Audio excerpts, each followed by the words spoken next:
Iniciamos mais uma edição do Dimensão Total na TV. Nosso programa tem a produção do querido jornalista Ronald Machado. Lembro o WhatsApp do programa, aqui é Fortaleza 85 99925 1122. Lembro também o nosso portal na internet, portalarrudabastos.com.br. O telespectador assistir o programa ao vivo ou rever qualquer um dos programas anteriores. No nosso programa de hoje, Dr. Mourão Cavalcante, médico psiquiatra, professor universitário, antropólogo e escritor. Conosco aqui, novamente, o Dr. José Maria Filomeno, advogado, economista, colunista do jornal O Estado. Dr. Mourão Cavalcante, nós tivemos agora, no sábado, o 22º encontro dos profetas da chuva em Quixadá. E um dos profetas, o Josué Viana, disse que esse ano nós vamos ter um inverno acima da média. O senhor está com essa esperança toda? Claro que estou, como todo cearense, né? Como todo nordestino, a gente já sabe que a chuva é o melhor remédio que nós temos. Eu também faço minhas experiências. Né? Previsões. Não, mas é o seguinte, nós temos no hemisfério norte o inverno quando aqui é verão e vice-versa, né? Pois bem, o que eu observei, pela oportunidade de ter morado na Europa há um tempo, é sempre que lá tinha um forte inverno, que significava muita neve, muito frio, que aqui no Nordeste, no Ceará, ia chover muito. E eu tenho acompanhado ao longo desses anos, isto quase sempre é verdade. E o que nós estamos vendo agora, na Europa, nos Estados Unidos, Canadá, etc., é um forte inverno, não é isso? Muito frio, muito gelo, muita neve, muita temperatura baixa, de modo que se as minhas profecias estiverem corretas, nós vamos ter aqui também muita chuva, muita água para encher esses reservatórios que estão precisando. Doutora Maria, com relação a essa previsão aí desse encontro, 12º encontro dos profetas da chuva, anualmente esse encontro é realizado em Quixadá, e esta assertiva do Dr. Mourão, porque realmente nos Estados Unidos o frio bateu, frio intenso. Embora o presidente Trump não acredite em aquecimento global, ele está dizendo que lá não tem aquecimento global por causa do frio, mas nós estamos vendo na Rússia temperaturas muito acima da média, 10 graus acima da média.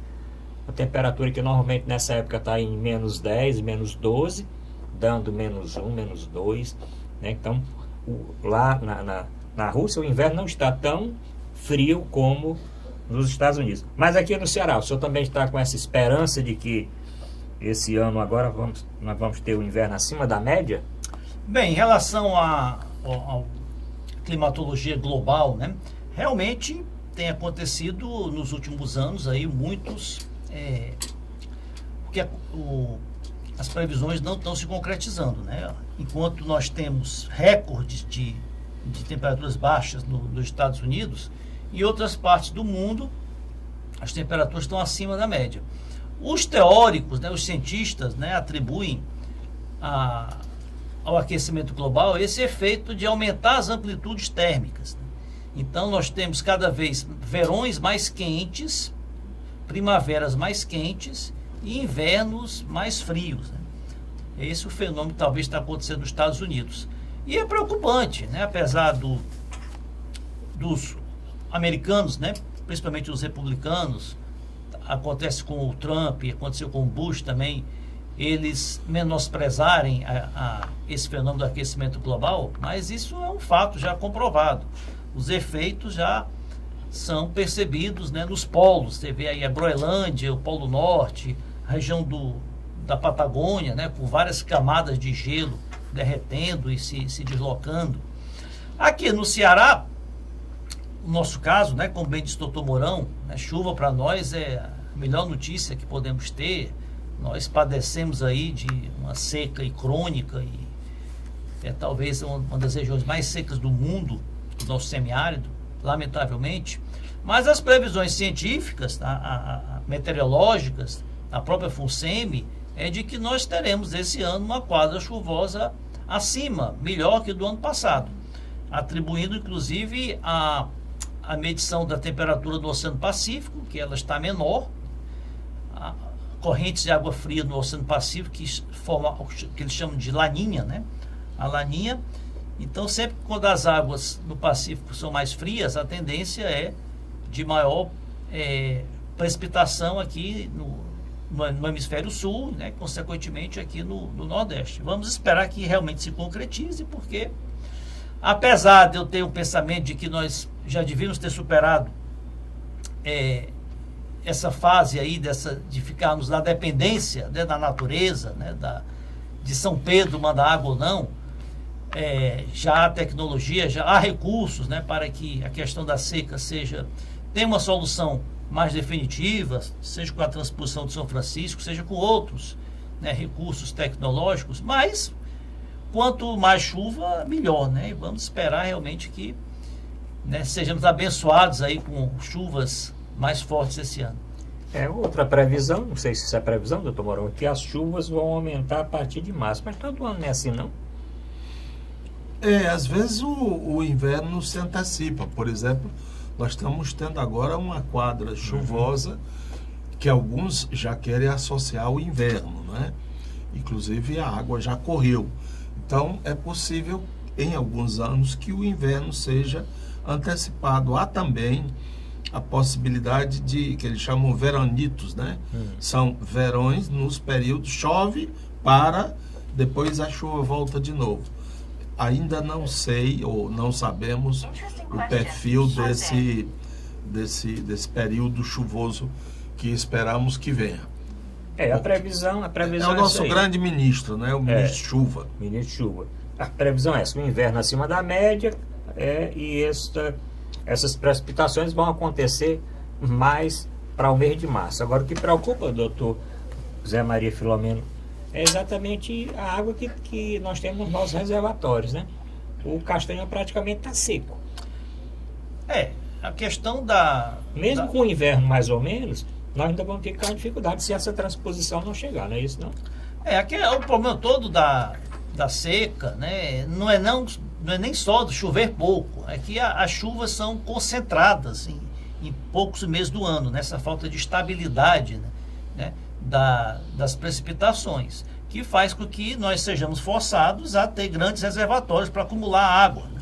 Já que nós temos uma quadra chuvosa de 3, 4 meses no máximo, e o resto do ano com muito pouca chuva, a gente dependemos, né, inclusive para água, para consumo humano, para consumo de animais, depende dos açudes, dos reservatórios, e nos últimos anos os níveis estão muito baixos, né? Então é preocupante porque muitas cidades já passaram por desabastecimento da água, dependem de carros-pipa, dependem de outras fontes. Eu acho que está na hora da gente começar a romper paradigmas. Por exemplo, um deles é achar que só se tem água se tiver água em reservatório, em açude. Você pode ter água do mar. Sim. E eu já disse, a gente olhando assim um mapa do Nordeste, e de onde está vindo essa água para chegar a Fortaleza, e quando a gente olha em Fortaleza para esse marzão, né, que nos cerca, a gente, tanta água aí, o cara vai buscar essa água lá do interior de Pernambuco, da Bahia, não sei da onde, né? Quer dizer, parece que falta uma atualização da tecnologia. Essa separação, ou tirar o sal da água, não é uma tecnologia tão complexa que não pode. E o que já se gastou nessa transposição, comprados equipamentos para filtrar essa água, será que não era mais negócio? A segunda coisa que eu queria comentar é a questão que existe em todo mundo, chamado de desenvolvido, é o reuso ou a reutilização da água. Aqui o que é que acontece? Usou-se uma vez a água vai para o mar, e aí tem que voltar todo o ciclo. Ela tem que se transformar em nuvem, depois ela tem que chover para ela, sabe? Nós podemos intervir neste, eu digo nós, a ciência, os homens que estudam esse assunto. Já eu era criança, ouvia falar no bombardeamento de nuvens, né? Promovido pelo Dr. João Ramos, que era um professor da Universidade Federal, que falava em nucleação, né, das nuvens. Na época do Vigílio Távora. Tinha até um avião, e aquele avião eles levavam. Eu vi uma reportagem na TV Ceará, antiga, né?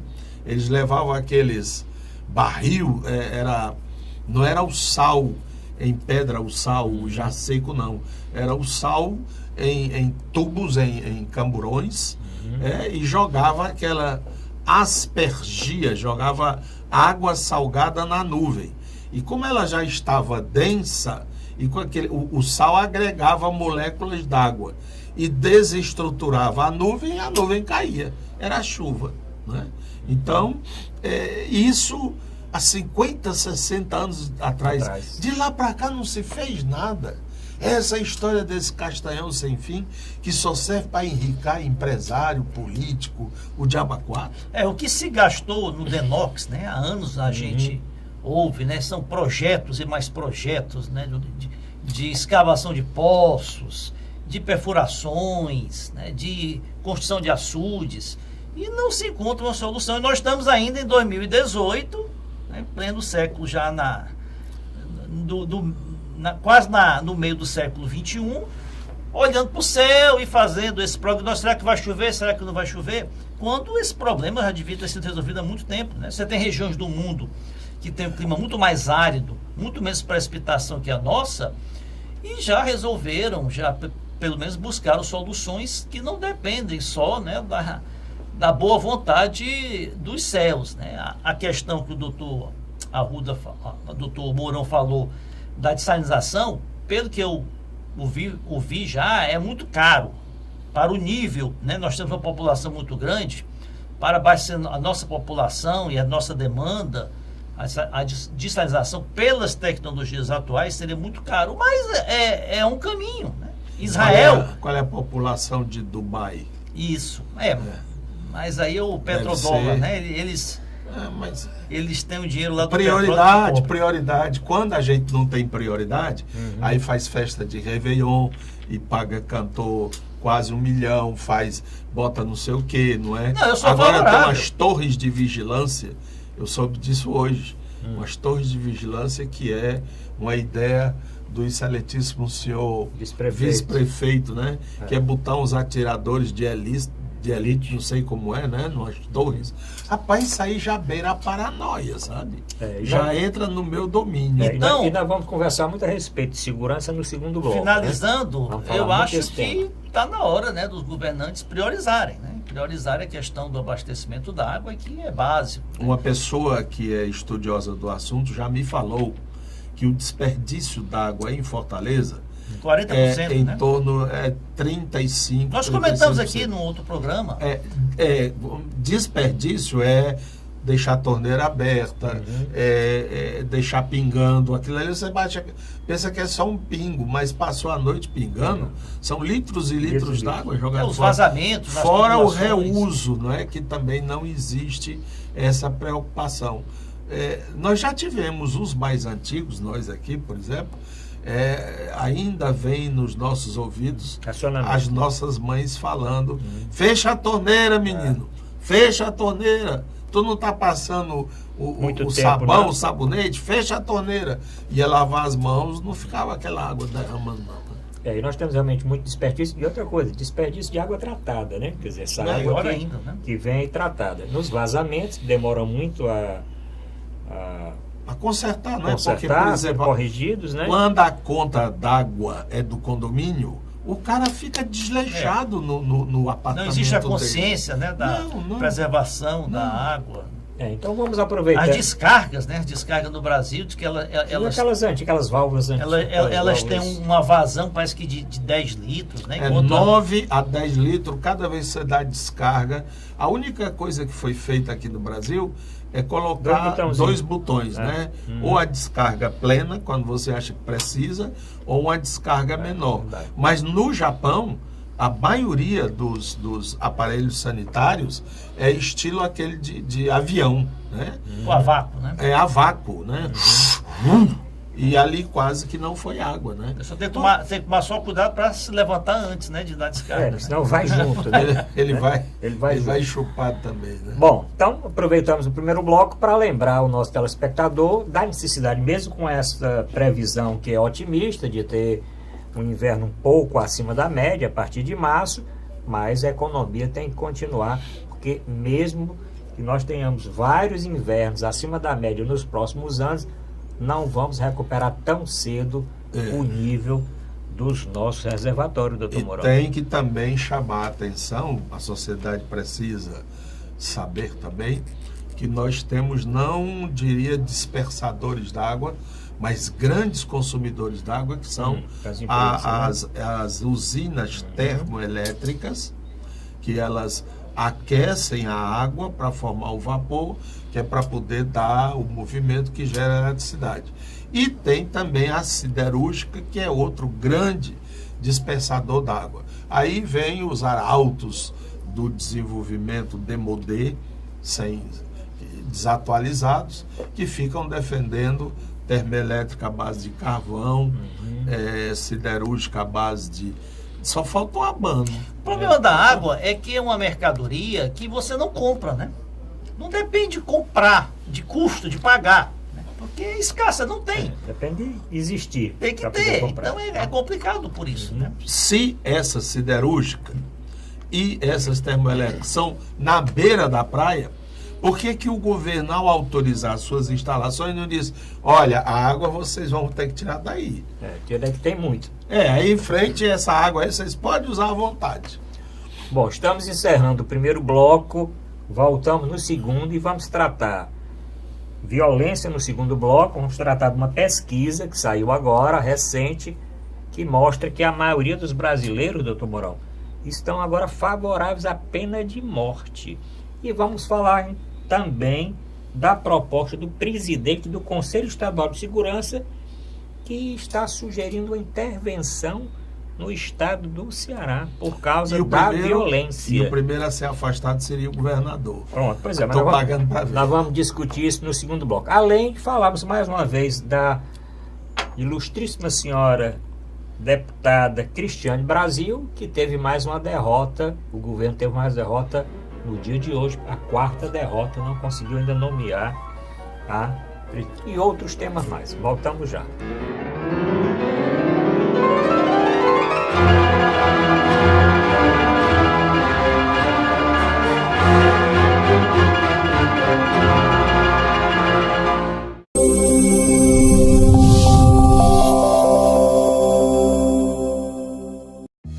Com o Ceará de ponta a ponta, o governo do estado abre milhares de quilômetros de novos rumos no Ceará. Ao todo, 5 milhões de cearenses serão beneficiados pelas ações do Ceará de ponta a ponta, com obras de restauração, pavimentação e duplicação que geram empregos, oferecem mais segurança e criam novas oportunidades. Hoje, com a estrada do jeito que está, quando minha filha sai, eu fico mais tranquila, por causa que a estrada está boa, né? Ela vai e volta com mais conforto e segurança. Para eu que venho de moto, melhorou muito, porque a pista agora está boa. Vem mais disposta e sai mais tarde um pouquinho e chega no horário certo. Mais de 1.500 quilômetros de estradas já foram concluídas e até o fim de 2018 serão cerca de 3.000 quilômetros de estradas requalificadas.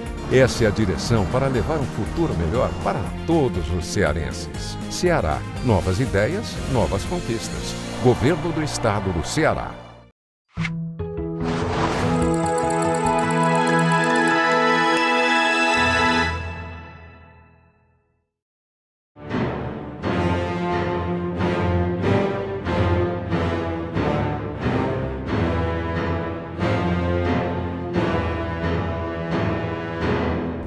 apresentar Dimensão Total na TV. Nosso programa tem a produção do querido jornalista Rômulo de Machado. Lembra o nosso portal na internet, portalrudabaixo.com.br. O telespectador quer rever um programa anterior de 2 anos atrás? Não tem problema. Entra no nosso canal na internet, canal do YouTube, rever todos os programas. Ou então no canal da TV+, tvmais.org. Lembro também o WhatsApp do programa, que é Fortaleza 85 99925 1122. Pode encaminhar à vontade mensagens para o nosso programa. Aliás, os temas de hoje, a grande maioria foram sugeridos pelos nossos ouvintes. Mas vamos falar de violência. Bom, uma pesquisa agora, Datafolha, tem uma pesquisa importante, né? Mostra o seguinte: a evolução de 2008 para cá com relação à pena de morte no Brasil. Em 2008, 47% dos brasileiros eram favoráveis à pena de morte. Pesquisa realizada agora, em 2018, isso subiu para 57% dos brasileiros são a favor da pena de morte. Doutor Zé Maria. Isso é reflexo do sentimento de insegurança, de insatisfação com a criminalidade crescente que bate às nossas portas, né? O brasileiro das grandes cidades, principalmente das metrópoles, vive hoje aprisionado, né? Com medo, né? De sair à rua, porque pode ser assaltado, pode ser roubado, pode sofrer ameaças, né? E as notícias, os jornais, as televisões, a cada dia, a cada hora, divulgam casos aí, os mais diversos possíveis de violência, né? Então, a criminalidade aumentou, os índices de homicídios aumentaram, os índices de assaltos aumentaram. Apesar da condição econômica, da condição social, nós temos tirado dezenas de milhões da extrema pobreza, temos avançado na área social, não obstante os últimos 4 anos terem sido de recessão, mas não houve uma melhora da insegurança proporcional, pelo contrário, né? Enquanto a condição econômica e social melhorou nas últimas décadas, a violência aumentou mais ainda. A população não sente mais segurança, não sente mais confiança no poder público em conter a violência e, em função de todos esses exemplos aí de crimes, até crimes bárbaros, é natural do ser humano, sente esse sentimento aí de retribuição, ou seja, de vingança, né?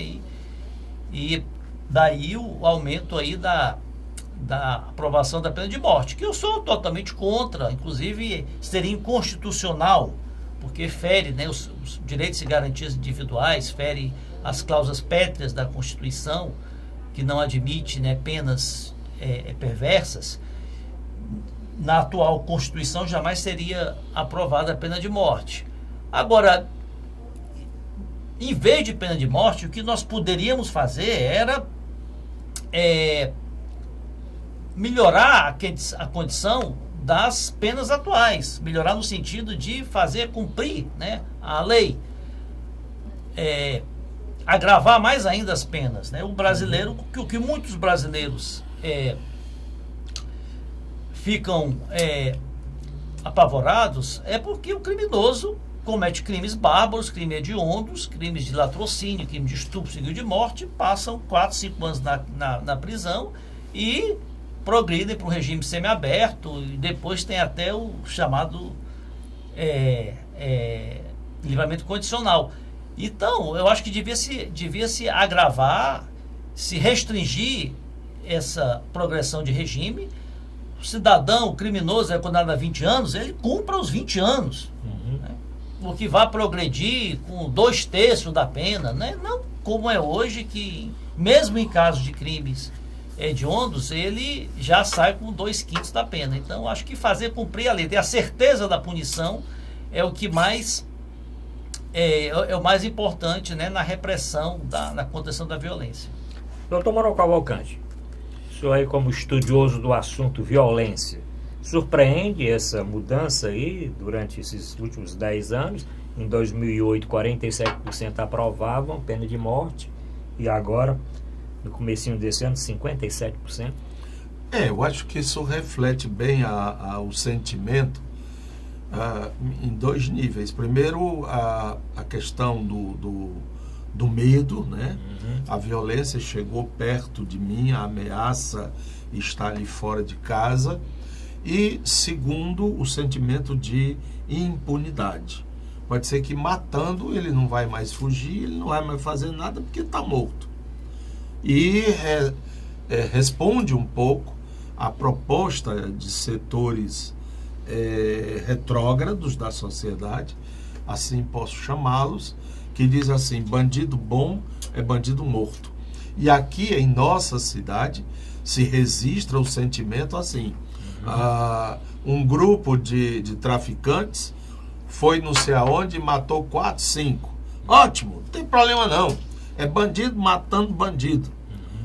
Não, são seres humanos destruindo seres humanos. Aliás, por uma coisa muito boba, que é a droga.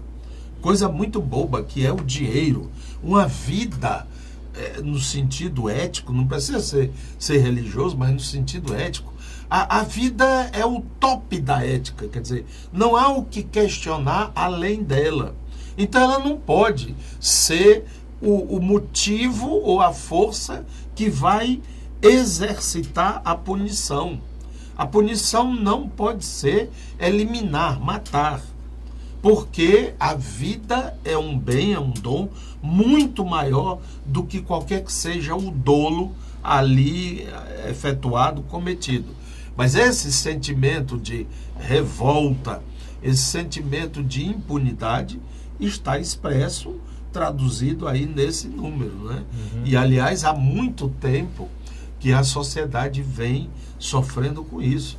Tem uma música do Chico Buarque, uma canção, acho que já tem mais de 40 anos, em que a mulher chega aflita e diz: olha, teve um barulho, tem um barulho ali dentro de casa, não sei o quê, e ele atônito, sem saber o que fazer: chama o ladrão, chama o ladrão. Vamos ver se a gente negocia com o ladrão, se a gente faz alguma coisa com o ladrão, porque esperar pelo poder público está meio difícil. E o Ceará, lamentavelmente, está dentro dessas estatísticas extremamente graves. Há muito tempo que no Ceará se empurra essa questão da segurança pública com a barriga. Começou solenemente com a vinda dos xerifes. Lembra? Para ser xerife no estado precisava de 2 características. Primeiro, ser gaúcho. Segundo, ser da Polícia Federal. Aí você tem o insigne maior, o insigne maior é o Moroni, né? O Moroni, com essa conversa mole de segurança, ele já foi eleito vice-governador, vice-prefeito, deputado federal, agora vai reeleito diversas vezes. Ele agora vai empurrar mulher, filho, gato, cachorro para sabe? Só nesse queixo de segurança pública. Aí depois teve outro, o Torrone, né? Não, Renato Torrone foi o primeiro. Antes, né? Não, foi primeiro. Aí foi envolvido aí numa prisão arbitrária aí do empresário, até médico, né? Que foi acusado de mandar assassinar, ordenar, ser mandando o assassinato aí do contador. Ele foi processado por abuso de poder, e aí foi afastado, e aí que veio Aí vem o Moroni Pintorga, né? Que é o nome do indicado, sabe por quem? Aquele senador para São Paulo, que foi delegado da Polícia Federal. Fleury? Não. Vamos já recordar. Pois bem, aí ainda teve outros, teve o Fux. Sim, teve que Roberto. Parece nome de cachorrinho, Fux, né? Depois teve quem mais? Todos eles seguiram essa linha. Os pré-requisitos: ser da Polícia Federal e ser gaúcho. A cena caricata é uma vez na Lagoa de Messejana, o doutor Moroni, né? Lá em pé num barco, com 2 revólveres, um em cada mão, perseguindo um bandido dentro da Lagoa de Messejana. Eu não sei o que é que ele ia fazer, nem ali só dá para encontrar aquelas aves do pescoço, como é a gaivota, né? dar algum tiro na gaivota, porque no tempo nem a imagem. Até porque da Iracema tinha professor lá ainda, né? Arruda, na prática, a pena de morte no Brasil ia ter mais um sentido simbólico, né, de passar a mensagem: olha, quem cometer crime bárbaro, crime hediondo, vai morrer. Pode ser condenado a pena de morte. Porque na prática... Só ia sobrar para pobre, negro, favelado, que mais?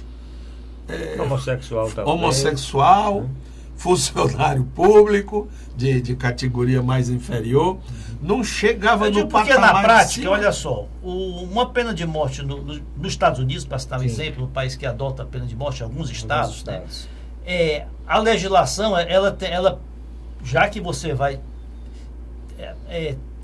poder tirar a vida de uma pessoa, ela necessita de muitos processos, ela dá chance ao réu, tem muitos recursos, né? Então aqui no Brasil, um processo para chegar à pena de morte ia demorar 20 anos. Mas nós vamos morrer antes. Vamos já chegar no Ceará. Ainda nessa pergunta, viu, Toso Maria, tem um dado interessante.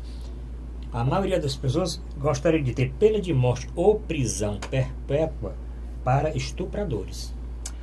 O estupro é um crime bárbaro, né? Um crime hediondo, um crime de uma violência física, moral, que indesculpável. Crime, e o estupro seguido de morte, pior ainda. O sentimento da população é esse. O cara que rouba merenda escolar. Então o sentimento é esse. E o cara que fica com a verba de moradia que ele teria direito, porque foi eles próprios que criaram a lei, quando ele já tem casa naquela cidade. Aí você vai perguntar ao cara: para que você queria essa casa? Para levar a gente para eu comer. Quem é esse cara? É o cara que quer ser presidente da República, Bolsonaro. Que defende a pena de morte. E ele vai defender a pena de morte. Pra quem, cara pálido? Eu até comentei temos sobre um pra tema quem, cara pálido? Vamos ter um Vamos temazinho chegar lá. aqui do Bolsonaro hoje. Porque, Tá bom. segundo as últimas informações, exatamente essas respostas que ele vem dando aos questionamentos que a empresa está fazendo, está corroendo um pouco a sua base de apoio. popularidade e a base de Tá apoio. tirando né? uma de Ciro Gomes, né? Agora, uma outra coisa com relação à violência. Bom, vamos chegar no Ceará, né? Ainda nesse bloco. No Ceará é o seguinte: o presidente do Conselho Estadual de Segurança Pública, o doutor Leandro Vasques, propôs na última reunião uma intervenção federal no Ceará por causa exatamente da violência, propondo o afastamento do governador. Mas do ele cargo. ele Foi propôs- votado e não passou o desejo dele. Ele apresentou a proposta. O que foi aprovado foi convocar o secretário André Vargas para conversar. E aí, doutor Mourão? Esse aí tem um sobrenome que o Credencia. gabarita, o credencia Vargas, né? Porque é um sobrenome gaúcho, mesmo ele sendo cearense, né? Mas Vargas e da Polícia Federal passa, dá para ir. Sabe, não dá para justificar. Como é que você justifica 5.000 e tantos cadáveres num estado como o nosso no ano de 2017, ano passado? Estatísticas oficiais ajeitadas aí pelo governo. Como é que deve ter sido mesmo no real? E os que morreram depois, em consequência? Porque esses dados são remetidos aí para um lugar estatístico, né, de centro estatístico, e é computado. E os que morrem em consequência, ou que ficam debilitados, definitivamente inválidos, etc., etc., é algo de muito grave. É algo de muito grave. Os Estados Unidos, na guerra do Vietnã, perdeu 60 mil homens, né? Aqui, a cada 10 anos, que foi mais ou menos o tempo de duração da guerra lá, nós perdemos igual número de jovens, porque as estatísticas apontam que são, sobretudo, jovens, né? E por motivos banais, por motivos fúteis. Agora, pergunta se a Secretaria tem algum estudo com um perfil mais abalizado de Qual é o perfil dessas mortes? Qual é o dia que acontece? Com certeza, e isso eu sei, porque já trabalhei uma tese sobre esse assunto, os dias que tem mais acontecimentos ditos policiais de segurança é fim de semana. Sim. Que é quando as delegacias estão fechadas, cara. Tem que inverter essa lógica. Deixar um dia, né, no rodízio, o 10º distrito fica de folga dia de terça-feira, o outro de quarta, o outro de quinta, mas no fim de semana todo mundo tem que estar a postos. Por quê? Porque é o dia mais grave. 2, quais são os bairros em que isto mais acontece? Quais são as causas? O que pelo que se pôde analisar, qual é a causa? Quem é que estava envolvido? Qual foi o tipo de arma? Qual foi o momento desse episódio? Foi dentro de casa? Foi fora de casa? Foi em bar? Foi não sei aonde? Então, todos esses dados permitem que a gente configure o perfil dessa violência local. Mas a gente vai extrair, por exemplo, que tem aquele cara que passa, a mulher vai andando, ela saiu do carro, deixou o carro e foi ali na farmácia comprar o remédio, o cara veio, pegou a bolsa dela e foi embora, né? Saiu correndo. Pode acontecer uma tragédia, a mulher reagiu, deu um supapo no cara, o cara pegou o revólver, deu um tiro dela, matou. Esse é o pirangueiro. Isso aí está 1000 anos-luz dos caras que planejam assalto, por exemplo, a uma agência bancária. Aí você tem uma logística, que é uma logística de guerra. Os caras têm até granadas e estupim, dinamite e tudo. Eles podem, a agência vai pelos ares, tá entendendo? Ali são milhões que os bancos não divulgam. Prejuízo por cima de prejuízo. Eles fogem ali dentro daquela... Hoje as estradas têm, né? Estradas que saem... Ou você vai para Senador Pompeu, ou para Santa Quitéria, ou para Mombaça, ou para Monsenhor Tabosa, e acabou-se. Né? Mas, doutor Mourão, eu acredito que a polícia, ela tem todo um departamento não de tem. Inteligência. Há 4 ou 5 anos. Eles mapeiam, eles têm as estatísticas, eles têm os dados, eles têm os estudos, né? Sobre todas essas ocorrências, todas essas possibilidades, né? Todas essas... Há 4 anos atrás, matrizes aí do crime, e eles, logicamente, Não. que tentam, de alguma forma, utilizar essas informações para arquitetar, para planejar as formas de prevenção. Eu não tenho procuração para defender o governo, mas eu tenho visto o governador fazendo um esforço muito grande para melhorar a questão da segurança. Já foram vários concursos para a Polícia Militar e para a Polícia Civil, aumento de efetivos, compra de equipamentos, de coletes, de veículos, de armamento, ampliação, modernização de delegacias. Eu tenho visto o governador se empenhar bastante na questão da violência. Agora, não é uma questão só de repressão, né? Se for uma questão só de repressão, aí vamos atrás de um salvador, de um policial desse, do Moroni da vida, né? Para poder resolver. A questão é mais ampla, né? Porque a violência, a criminalidade aumentou muito no Brasil. Isso é um fenômeno nacional, não é só aqui no Ceará. Olha o que acontece no Rio de Janeiro, nos morros do Rio de Janeiro, nas grandes cidades, em Salvador, em Maceió, que parece que tem os maiores índices de violência do Brasil. O Brasil inteiro. Então é um fenômeno que... Mas quando a gente tem que diz ser atacado, o Brasil inteiro, dá a impressão, não, pode continuar assim, vai ter que morrer, é do Brasil, não é nosso.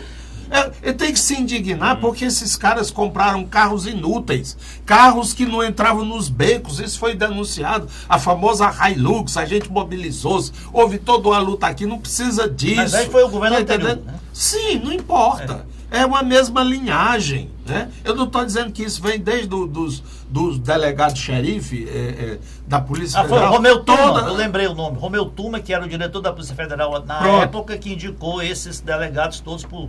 Pois mas eles tinham que ter critérios. Por exemplo, o que nós estamos precisando não é de tanto carro desta forma como é usada, completamente caótica. Você às vezes tem um episódio, tem ali 6, 7, 8 carros, com aqueles negócios todos, para ver um cara estirado no chão, já foi morto. Ele não precisa, não é? Aí os caras saltam dos carros, parece um negócio montado. Eu falei disso porque eu fui vítima disso. Né? Eu cheguei na esquina, os 3 caras com a metralha, eu sei nem que bicho de arma era aquele. Bora, vagabundo, bota as mãos pra cima. Eu pensei que ele tava falando com alguém. É tu mesmo, bicho, era comigo. Sabe? Aí eu disse, mas você estava irregular. Eu ia me regularizar. Estava indo ao Detran para dizer que a queixa do veículo desaparecido, o veículo foi encontrado. Aí ele não acreditou e mandou ficar lá na parede, encostado, comunicando com não sei quem. Quer dizer, aí você compra esses equipamentos super modernos, a maioria está sucateada desses equipamentos, não funciona. Eu não acredito que alguém possa, mesmo tendo toda a boa vontade, com 6 meses se tornar um soldado da PM. Ele precisaria de muito mais treinamento. Os nossos conflitos não são conflitos armados, são conflitos sociais que adquirem uma dimensão de violência. Então, o a priori é o social, não é? Mas não a população, ela está violência. revoltada com o que está acontecendo hoje com o bandido. Ela quer tirar o bandido da rua hoje. Claro, ela não está preocupada, claro, mas eles sabem, da polícia sabem, onde é que estão as bocas de fumo. Eles sabem, por exemplo, que a dona Chiquinha, ela chegou em casa, tinha um cara lá e disse, olha, até de tardezinha, tu desocupa aí tua casa, porque nós queremos tua casa. Se não sair, morre tudinho. E morre mesmo. Eles sabem disso e não fazem nada. Agora mesmo, semana passada, como era o nome da Babilônia, né? Um conjunto. Que a prefeitura não terminou, porque era do tempo da Luiziane. Então fica um negócio muito feio, está completando obra de outra administração. E por aí vai. Quer dizer, precisa pisar mais no chão. Nós não estamos precisando de tanta polícia, nós estamos precisando de inteligência. Não é músculo, né? Os troncudos não, é neurônio. E outra coisa, uma informação para o senhor, professor. Há 4 anos ou 5 anos eu ouvi o chefe do Serviço de Inteligência da Polícia Militar dizendo que a Polícia Militar do Ceará, o setor de inteligência, tinha 36 homens para todo o estado. Convenhamos, isso não é nem... Muito pouco, né? Bom, vamos fazer nosso intervalo. No terceiro bloco, vamos voltar a discutir esse assunto, porque o governo, inclusive, coloca que essa criminalidade é exatamente são as brigas das facções que hoje dominam os presídios e o tráfico de drogas aqui no Ceará, como de sorte em todo o Brasil. Voltamos já.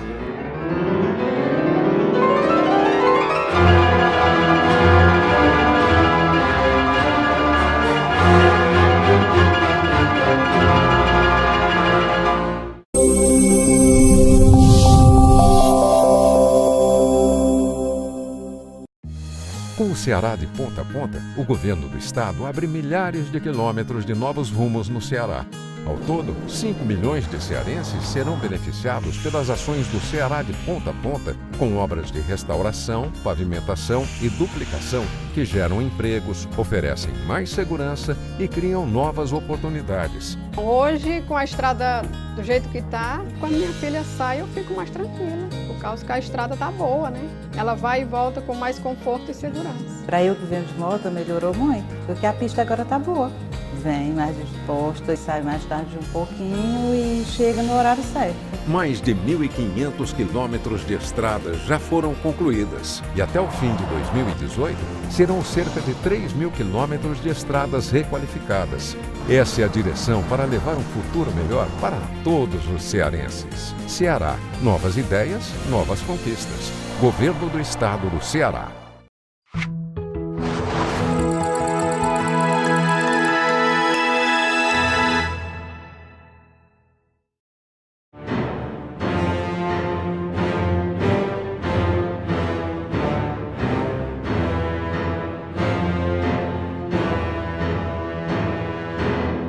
Voltamos a apresentar a Dimensão Total na TV. Lembro o WhatsApp do programa, 85, comente o programa de hoje, 999251122. Entre no nosso portal na internet e assista os programas anteriores. Este programa ao vivo, comente também, portal@arrudabaixo.com.br. No final do segundo bloco eu deixei a seguinte questão. O governo do estado e o próprio secretário de Segurança, André Vargas, diz que a culpa dessa criminalidade toda bota na conta das facções criminosas que dominam aí as drogas, as armas e a violência no nosso estado. É isso mesmo, doutor? Em parte ele tem razão. Um dos motivos, uma das razões dessa proliferação, desse crescimento, dessa multiplicação da criminalidade foi o aumento, né, do consumo de droga e do tráfico de droga e essa proliferação de gangues, né, que dominam aí o comércio ilegal de drogas, que são verdadeiras quadrilhas que fazem a sua própria lei, né? Como o seu doutor Mourão falou, que eles dominam a comunidade e impõem a sua vontade, ameaçando, né, coagindo a população. Então, tanto que a pena de morte, se falou em pena de morte agora no bloco anterior, já existe a pena de morte nessas comunidades, entre eles, né? Uhum. Quem não obedecer à regra, quem não obedecer à cartilha morre mesmo. Aquele que sair, né, descumprir aí com a sua, não pagar a droga, aquele membro ali da facção que sair, trair o líder, ele morre mesmo. Então a droga, esse aumento, esse crescimento, né, da droga no Brasil, que se deu por vários motivos, ele está no cerne aí desse aumento da violência. Eu concordo aí com o secretário. Lamentavelmente, né? Tem que se combater.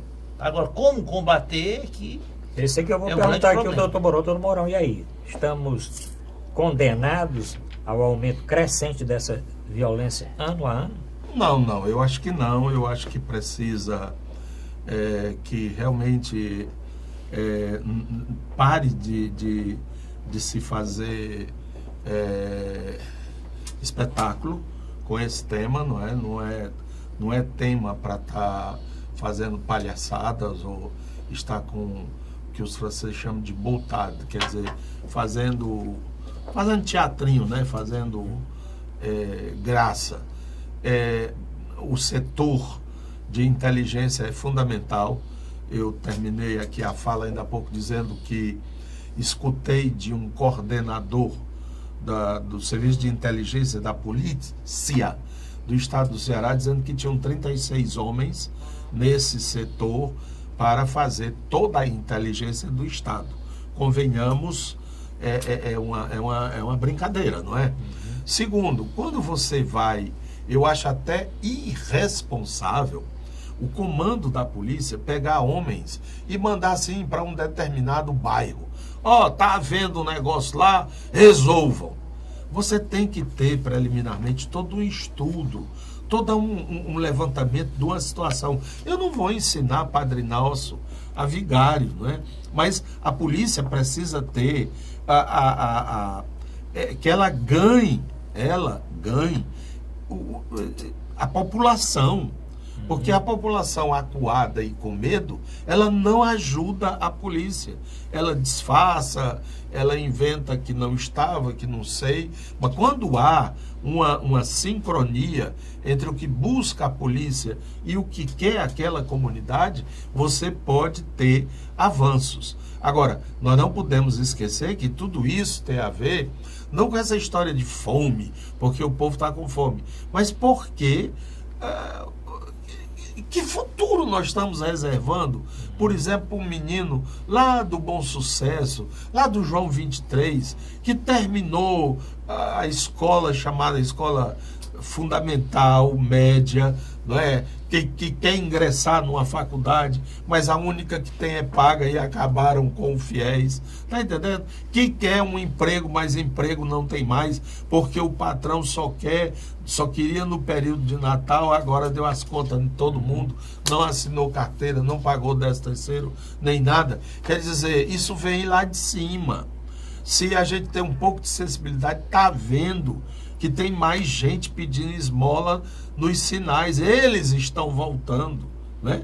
E se não houver chuva no interior, nós vamos ter aquela multidão de retirantes, tal como tinha em 1915, que inspirou um adolescente de 16 anos a escrever um romance, Raquel de Queiroz, o 15.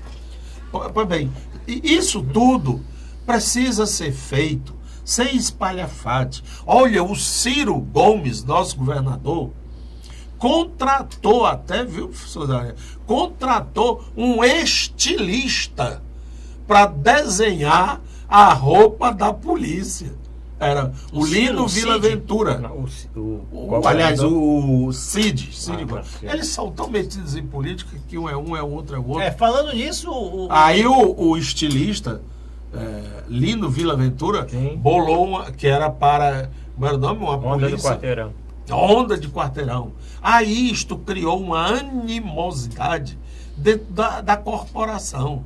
Porque tinha os eleitos, que é os que estavam com essa farda do estilista, e tinha os outros perrapados, que era naquela farda caque, tipo os macacos de Lampião, que como Lampião os chamava. Então, são nuances. Eles precisam, eu acho que eles precisam de antropólogos, de sociólogos, de psicólogos, para trabalhar com isso. O próprio homem policial, ele é abalado emocionalmente. Mas ele o sai de casa e não sabe se vai militar, ele voltar. passa pela escola, né? Ele passa por uma formação. 3 meses, 6 meses, faz alguém? Mas nós estamos, não é mesmo, nós estamos numa guerra. Nós estamos vivendo uma guerra Aí civil é que nós nas cidades. Uma guerra contra a violência. Não é assim, né? não. Então, eu acho que tem que aumentar o efetivo. Vamos O aumentar o efetivo da governo maneira... quer dar uma Se satisfação. só tem 3 meses, vamos fazer melhor Para a possível em 3 eleição meses. faltam só 3 meses. Temos que fazer alguma coisa. Porque a eleição está aí. Pronto. Vamos discutir esse assunto, continuar discutindo esse assunto no próximo programa, com outros dados que vão vir à tona nesta semana agora. Bom, 3 temas aqui. Vamos lá. Capitão Wagner deu uma declaração que não vai ser candidato a governador, não. Eu tenho Diz que comentado... não tem dinheiro, não, o negócio de ser candidato a governador. Eu tenho comentado isso não. há alguns programas, que a democracia só se faz com oposição, com contraditório. Toda unanimidade, ela é deletéria, né, para a democracia. Então, essa informação, essa suspeita, né, esse movimento aí de juntar todo mundo, né, numa chapa só, com o senador Eunício Oliveira migrando para o lado de lá, o outro lado, né, o lado que ele combateu, que é o lado do governador Camilo Santana com os irmãos Ferreira Gomes e o PT, isso ia deixar a oposição muito enfraquecida, né? Eu acho importante que a oposição, aqueles que ainda fazem oposição, tenham um candidato alternativo, apresentem uma chapa para a população ter opções, para a população ter alternativa, né? Então, quando o governante ele corre sozinho, né, sem ninguém para fazer sombra, porque o ameace, né, quem perde é a população, porque fica sem alternativa. Agora, o Capitão Wagner é um bom nome, tá? Na semana passada se ventilou que teria havido uma reunião, parece que houve mesmo, do senador Tasso Gereissati, com algumas lideranças da oposição, se não me engano o Lúcio Alcântara, o deputado o Roberto Pessoa, o conselheiro aí, o Domingos Filho, para formarem uma chapa em que, segundo comenta-se, teria como o Capitão Wagner como candidato ao governo, né? Acho que é uma boa opção, é um político novo, jovem, que tem demonstrado personalidade, propostas, né? Seria alguém para acrescentar, né? Agora, o que eu lamento muito, que me assustou, quer dizer, me assustou não, porque já se sabe que a política do Brasil, ela está muito mais para politicagem do que para política, né? São os conchavos, são as armações, né? A maneira como as chapas estão construídas, são formadas, são as negociatas políticas, né? Entre essas personalidades aí que são carteirinhas marcadas aí, que querem se eternizar no poder. eu li até numa matéria no Diário do Nordeste de que esse acordo, essa formação dessa chapa para a reeleição do Camilo com a entrada, né, com a adesão do governador, do senador Eunício Oliveira, ainda estava dependendo de várias negociações que incluíam os cargos, né? Cargos na de secretário de Estado, cargos na mesa diretora da Assembleia. Estava na pauta desse acordo, para esse acordo ser fechado, a sucessão da Prefeitura de Fortaleza em 2020, né? Quem será o candidato para suceder o Roberto Cláudio, e até quem será o candidato para suceder o próprio Camilo, se ele for reeleito, né? Então, tudo isso está sendo objeto de negociata, quer dizer, enquanto que o povo é que tinha que decidir, né? Doutor Mourão Cavalcante, eleições aí à vista, mais um candidato aí. O Eunício já fez uma coligação aí com o governador Camilo Santana. E o capitão Wagner está dizendo que não vai, não. Quem vai? Bom, eu acho que não ficará sem candidato. Primeiro. Segundo, o que está acontecendo é que está se esperando que seja definido a política ao nível nacional. O senador Tasso, ele é do PSDB. Quem é o candidato do PSDB? Está se arvorando. Geraldo Alckmin. Está se Não vejo arvorando outra alternativa. Está se arvorando aí o Geraldo Alckmin. Só que ele precisa ter uma melhor performance nas pesquisas para poder conseguir não só patrocínio à sua campanha, como também apoio de outros partidos, como sempre tiveram, não é? Quando foi o senador Aécio candidato a presidente, ele teve o apoio do PSD, teve um apoio grande. Do PFL, foi uma grande coligação, DEM, né? Aquela história toda. Então, com que cacifo o Alckmin pode se apresentar no momento? Mas as coisas funcionam nos bastidores. E, em relação à oposição, claramente o grande desejo é que seja o Tasso. Mas o doutor Tasso, ele tem duas características que temos que levar em conta nesta análise. Primeiro, ele não se define sem uma pesquisa nas mãos, em que praticamente diga, se você se candidatar, você ganha e leva. Vai na certeza. Ele vai quase na certeza total. E segundo, ele nunca faz isso no começo do jogo. Ele vai fazer isso quando, vamos dizer, amanhã é o último dia. Aí hoje à tarde ele se apresenta. É assim que vai acontecer, ou assim que é o cenário. Até lá fica essa história do disse, não disse, do que não é e tal. Mas o capitão Wagner, acho muito difícil que ele possa ser candidato, ele próprio, a governador do estado.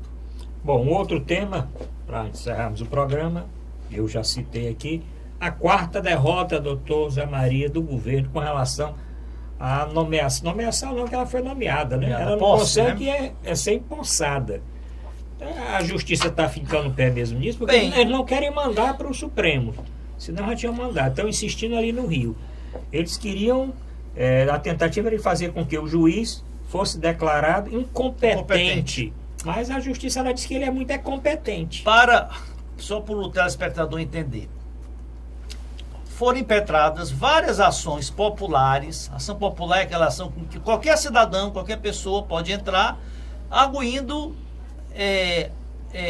algo que diga respeito à sociedade, em termos gerais. Então, entraram-se várias ações populares pedindo que a deputada Cristiane Brasil não assumisse o posto de ministra do Trabalho. Por não preencher, né, os requisitos de moralidade, já que ela foi condenada em uma ou duas ações trabalhistas, né, e não teria, portanto, assim, credibilidade, moralidade, probidade para ser ministra do Trabalho. Um juiz da Vara Federal de Niterói, no Rio de Janeiro, concedeu em uma liminar, né,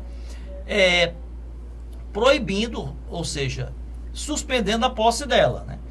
E outros juízes negaram. O que é que a Procuradoria a Procuradoria da República entrou. Diz agora faz advocacia, né? A Advocacia Geral da União alegou que você não pode ter numa causa vários juízes decidindo ao mesmo tempo, senão vira uma bagunça, né?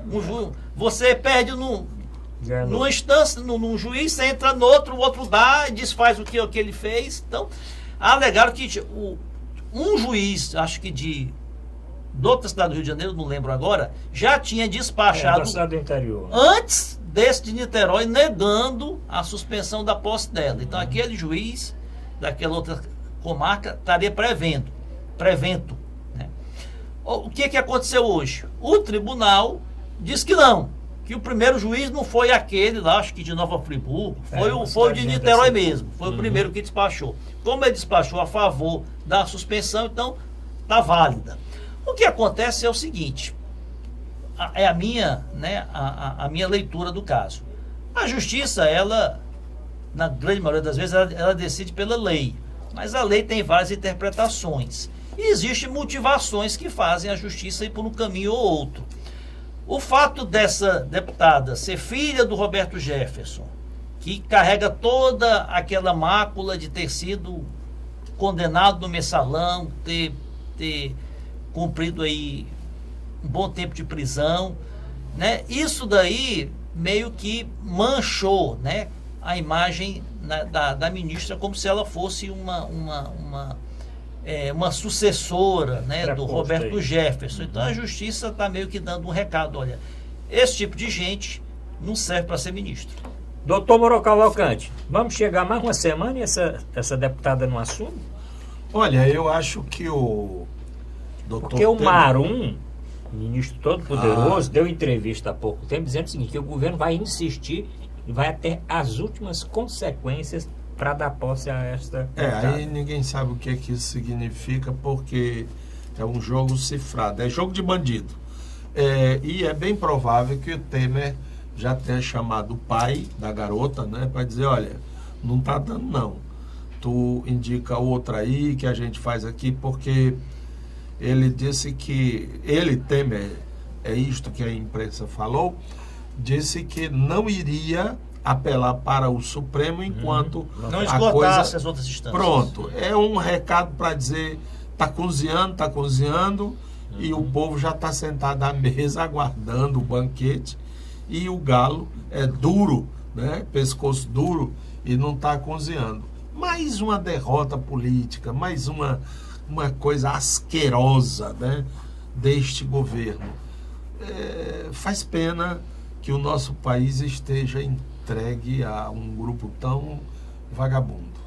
Bom, estamos concluindo o programa de hoje. Quero agradecer ao doutor Mourão Cavalcante, doutor José Maria Filomeno e principalmente o nosso telespectador que ficou até este momento aqui digitando, encaminhando mensagem e assistindo ao nosso programa.